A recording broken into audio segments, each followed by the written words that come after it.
Helo bawb, a croeso I PopT. Nawr, mae 'da fi ffeithiau juicy iawn I rannu 'da chi heddi am y seren bop ag actor Harry Styles.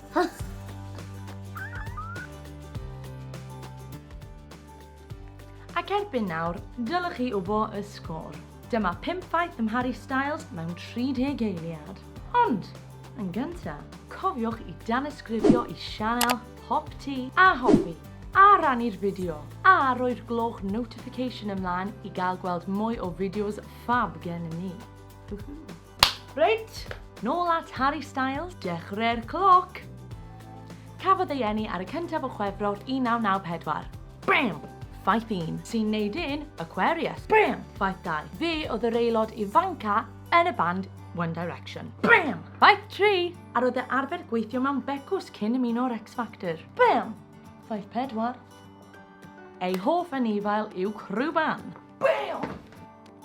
Ffaith 5.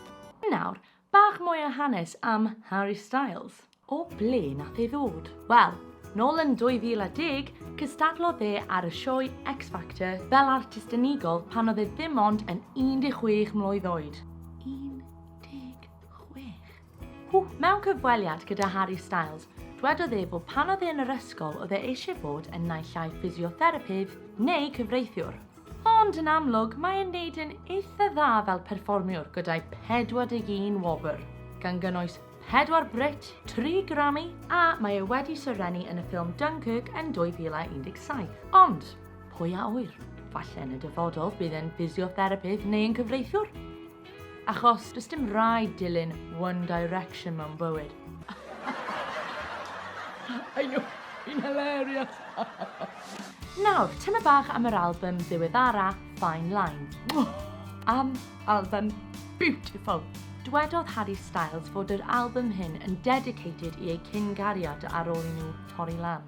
Yikes! Ac, oeddech chi'n gwybod ar ddiwedd y can Cherry, chi'n gallu clywed hi'n siarad ar alwad ffôn pan oedd Harry yn recordo voice note. Betech chi o'ch chi ddim yn gwybod hwnna.